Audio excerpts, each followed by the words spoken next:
안녕하세요, 에듀네 친구 여러분. 오늘도 선생님과 함께 재미있는 성경 이야기 속으로 여행을 떠나볼 거예요. 과연 어떤 이야기가 펼쳐질까요? 함께 떠날까요?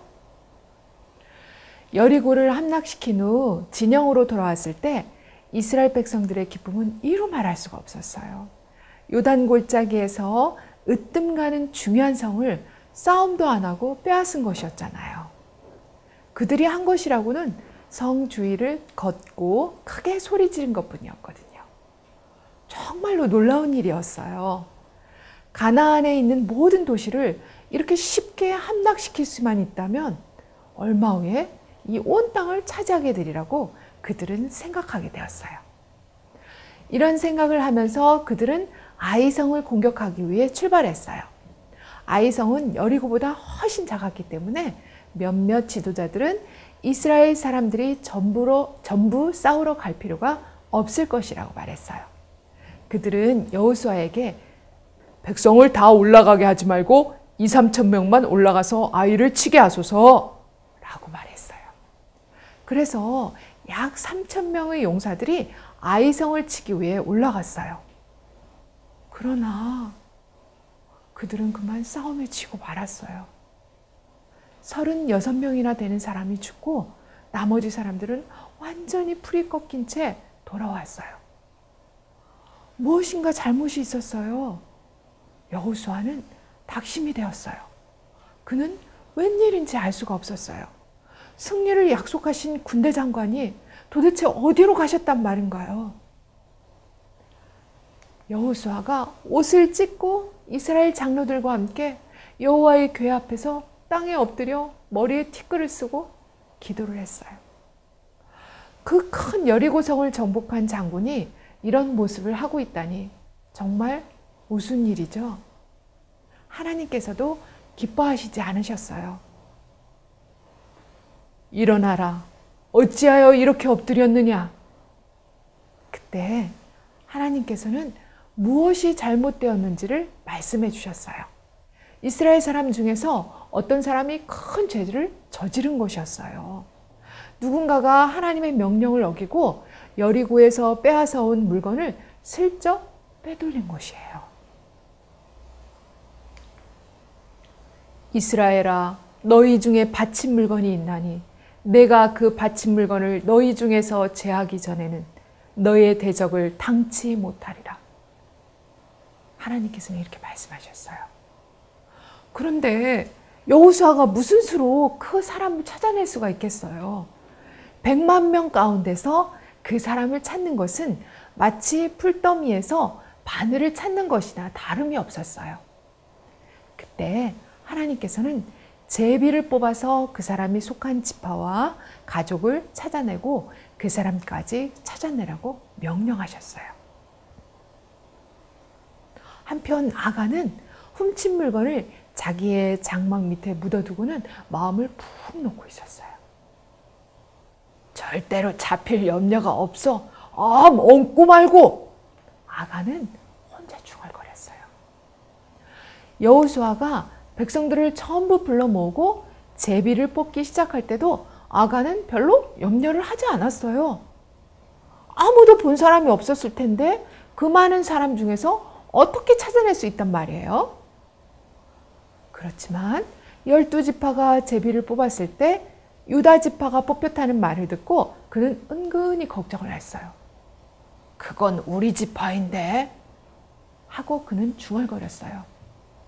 그렇지만 유다 지파만 해도 얼마나 많은 족속들이 있는데 괜찮겠지? 그러나 유다 족속들 중에서 세라 족속이 제비 뽑혔다는 것을 알았을 때 그의 마음은 몹시 걱정이 되었어요.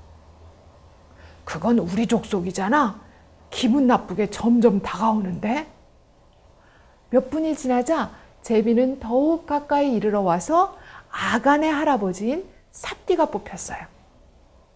그 나이 많은 노인이 여호수아와 함께 앞으로 나왔을 때 제사장들은 삽디의 자녀들과 손자들에게 제비를 뽑게 했어요. 아간의 얼굴은 파랗게 질렸어요. 그때 아간의 이름이 불렸어요. 그의 가슴은 덜컥 내려앉았어요. 그때 그는 모든 것이 끝났다는 것을 알았어요. 여호수아는 부드럽고도 위엄 있게 말했어요. 내 아들아 청하노라. 이스라엘 하나님 여호와께 영광을 돌려 그 앞에 자복하고 내 행한 일을 내게 고하라. 그 일을 내게 숨기지 말라. 아간은 부들부들 떨면서 모든 것을 털어놓았어요. 이제는 어찌할 도리가 없었어요. 맞아요. 바로 그가 죄를 지은 사람이었어요. 여리고가 함락되었을 때 그는 시날산의 아름다운 외투 한 벌과 은 200세겔과 금덩이 하나를 모았어요. 그는 이렇게 말했어요. 내가 그것을 보고 탐내어 취하였나이다. 보소서 이제 그 물건들을 내 장막 가운데 땅속에 감추었나이다. 여호수아는 즉시 아간의 장막으로 사람을 보내어 물건들을 찾아오도록 갖고 오게 했어요. 그들은 여호수아와 이스라엘 지도자들 앞에 물건을 쌓아놓았어요. 시날산 외투도 이전처럼 그렇게 아름답게 보이지는 않았어요. 이 보잘것없는 옷과 몇 푼 안 되는 금덩어리 때문에 이스라엘이 싸움에 지고 사람들이 목숨을 잃었다니 얼마나 부끄러운 일이에요. 아간은 너무나 부끄러웠어요. 그러나 때는 이미 늦었어요. 그는 벌을 받아야만 했어요. 사람들은 돌이 무수히 널려있는 골짜기로 그를 데리고 가서 죽을 때까지 돌로 쳤어요. 그리고 그 위에 돌무더기를 높이 쌓았어요. 그곳을 아골이라고 불렀는데 이 말은 바로 괴로움이란 뜻이었어요. 한 가지에 숨겨진 채 바로 여호와의 명령을 불순종하여 하나님께 바친 물건을 훔친 죄 때문에 이르러 온 결과는 얼마나 비참했어요.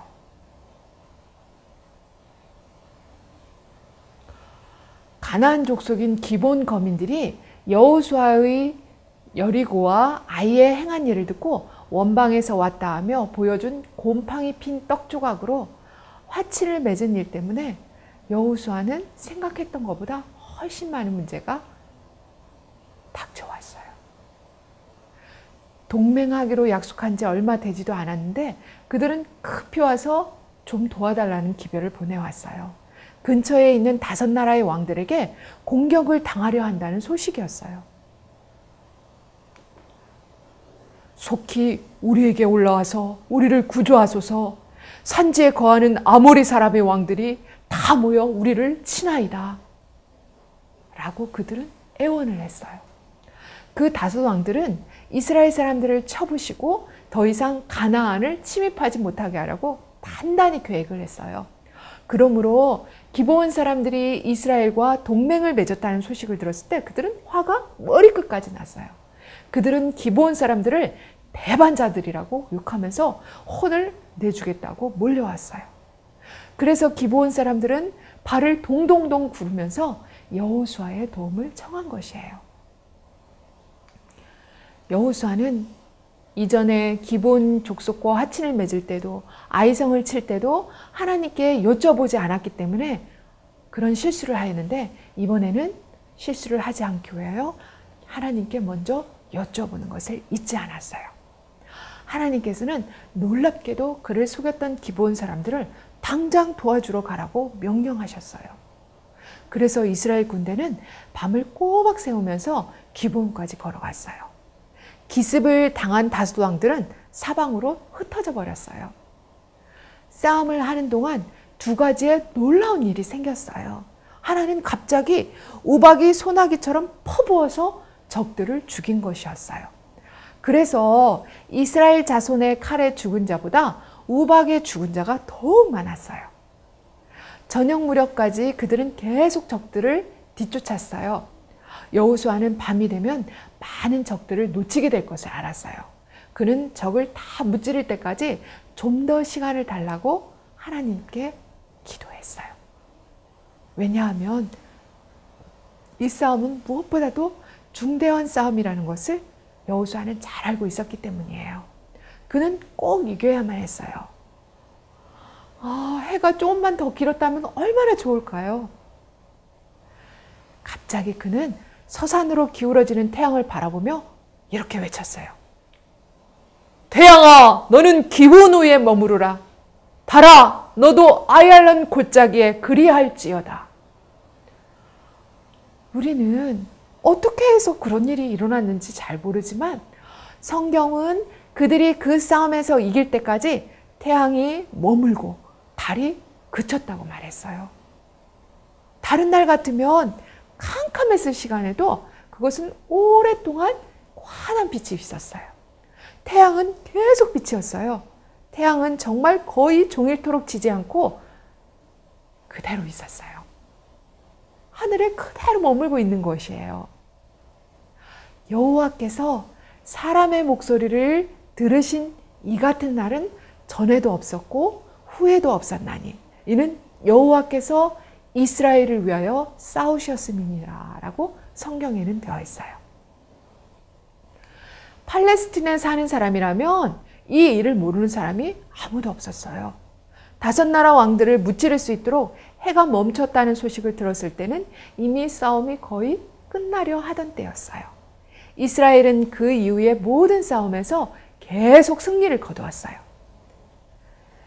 이와 같이 여호수아는 여호와께서 모세에게 이르신 말씀대로 그 온 땅을 취하였어요. 마침내 모든 싸움이 끝났을 때 여호수아는 이스라엘 백성들에게 땅을 나누어 주었어요. 각 지파마다 땅을 제비 뽑아서 나누어 주었어요. 각 지파에게 자기들의 몫인 땅이 돌아왔어요. 그리고 그들은 모두 그 약속의 땅에서 새로운 생활을 시작했어요. 여호와께서 이스라엘에게 말씀하신 선한 일이 하나도 남음이 없이 다 응하였다라고 성경에는 되어 있어요. 가나안 땅이 이스라엘 지파 사이에 분배되고 있을 때 2가지의 아름다운 일이 있었어요. 그 한 가지는 나이 많은 갈렙의 요청이었어요. 85살의 노인 갈렙이 도대체 무엇을 요구했을까요? 요단강가에 아주 반반하고 기름진 땅을 달라고 했을까요? 아니에요. 그는 결코 그럴 사람이 아니었어요. 이 산을 내게 주소서 하고 그는 거인 아낙 자손들이 아직도 살고 있는 그 산을 가리키면서 말했어요. 여호와께서 혹시 나와 함께 하시면 필경 여호와의 말씀하신 대로 그들을 쫓아내리이다. 아낙 자손들은 바로 40년 전에 이스라엘 사람들을 두려움에 떨게 했던 바로 그 사람들이었어요. 용감한 갈렙은 그렇게 나이가 들은 노인이었음에도 끝까지 그들과 싸워보겠다고 스스로 나온 것이에요. 그래서 그는 결국엔 싸움에 이기고야 말고 그 땅을 차지하게 되었어요. 땅을 나누는 일이 거의 다 끝나갔을 때 여호수아의 차례가 되었어요. 여호수아는 과연 어느 땅을 요구했을까요? 그는 지도자였으므로 아주 기름지고 좋은 땅을 많이 요구할 수도 있었을 거예요. 그런데 그렇게 하지 않았어요.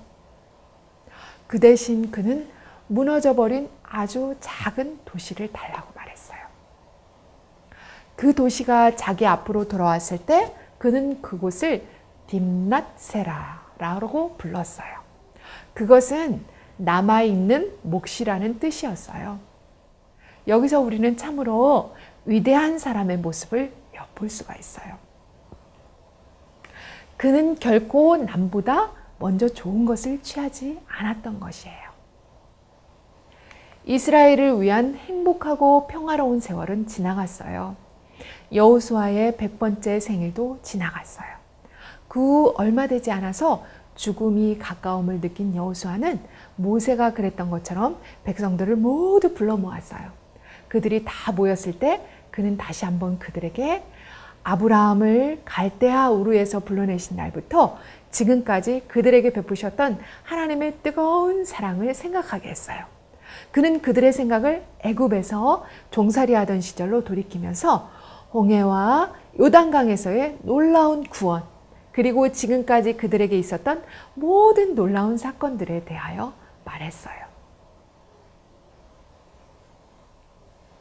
그러므로 이제는 여호와를 경외하며 성실과 진정으로 그를 섬길 것이라. 그는 간절한 마음으로 부탁했어요.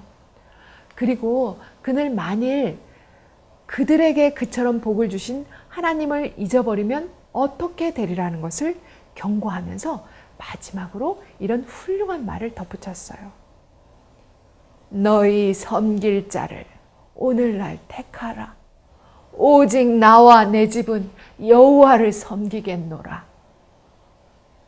나이 많은 지도자의 굳센 믿음과 그들에 대한 깊은 사랑에 마음이 뜨거워진 백성들은 이렇게 대답했어요. 우리 하나님 여호와를 우리가 섬기고 그 목소리를 우리가 청종하리이다. 그들의 말은 분명히 진심에서 우러난 말이었어요. 그리고 여호수아가 사는 날까지 그들은 약속을 잘 지켰어요. 110세의 여호수아는 잠들었어요. 백성들이 어디에다 그를 장사 지냈을까요? 영원히 남게 될 이름의 주인공에게 꼭 맞는 남아있는 목 딥낫세라였어요. 그곳은 바로 여호수아 자신이 세운 작은 도시였어요.